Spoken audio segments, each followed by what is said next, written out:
Hello అండి, welcome back to my channel. It's amazing. ఈరోజు video ఏంటి అంటే నేను టమాటా మునక్కాయ కర్రీ చేసుకున్నాను. చాలా బాగుంటుంది కర్రీ, అయితే తొందరగా అయిపోతుంది. ముందుగా స్టవ్ పైన ఒక కడాయి పెట్టుకున్నాను. అందులో ఆయిల్ వేసేసి మనం పొట్టు తీసుకున్న మునక్కాయలని అందులో వేసేసి ఒక 3 to 4 minutes ఇలా కొంచెం బ్రౌన్ అయ్యే వరకు ఫ్రై చేసుకొని ఒక ప్లేట్లోకి తీసుకొని పక్కన పెట్టుకున్నాను.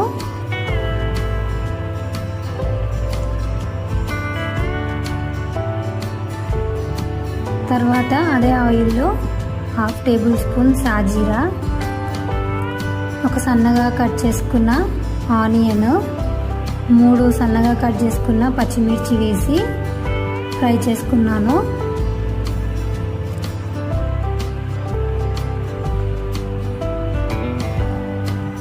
ఇవి ఇలా ఫ్రై అయిన తర్వాత కొత్తిమీర, కరివేపాకు వేసి కూడా ఫ్రై చేసుకున్నాను.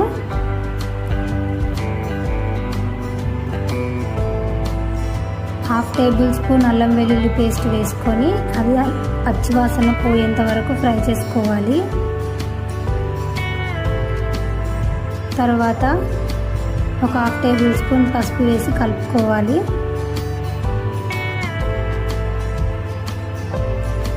ఇలా కలుపుకున్నాక ఒక 5 టమాటాలను నేను సన్నగా కట్ చేసి వేసుకున్నాను.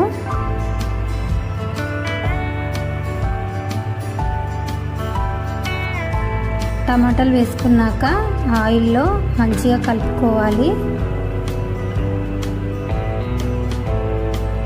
టమాటాలు తొందరగా బాయిల్ కానీకి ఒక 1/2 టేబుల్ స్పూన్ సాల్ట్ అయితే వేసుకున్నాను. నేను ఆల్రెడీ ఇప్పుడే వేసిస్తున్నాను, మళ్ళీ తర్వాత వేయను. ఇంకా టేస్ట్కి తగ్గట్టు సాల్ట్ అయితే వేసేసాను. తర్వాత బాగా కలుపుకొని ఒక 5 to 10 minutes మీడియంలో పెట్టుకొని స్టవ్ మూత పెట్టుకోవాలి. ఒక 10 minutes తర్వాత టమాటాలు అయితే ఒక 60% బాయిల్ అయిపోయినాయి. నెక్స్ట్ ఇందులోకి రుచికి తగినంత కారం వేసుకోవాలి. సాల్ట్ అయితే నేను ముందుగానే వేసాను కదా, అందుకే ఇప్పుడు వేయట్లేదు.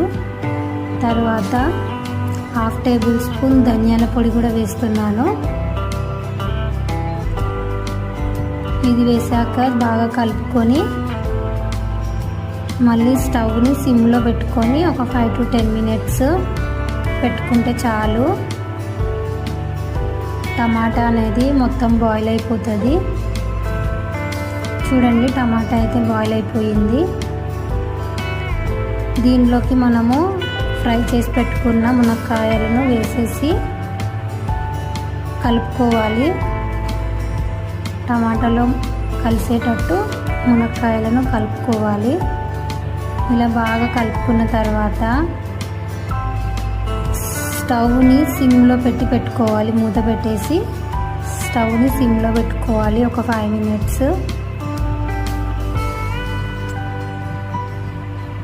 ఒక 5 minutesలో అయిపోతుంది. సిమ్లో ఉంటే ఆయిల్ కూడా పైకి తేలుతుంది, కర్రీ కూడా రెడీ అయిపోతుంది. చూడండి, 5 minutes తర్వాత కర్రీ అయితే రెడీ అయిపోయింది. కర్రీ అయితే చాలా బాగుంటుంది, టేస్ట్ కూడా అదిరిపోతుంది. ట్రై చేసి చూడండి. ఈ వీడియో కనుక మీకు నచ్చినట్టయితే లైక్ చేయండి, షేర్ చేయండి, సబ్స్క్రైబ్ చేయండి.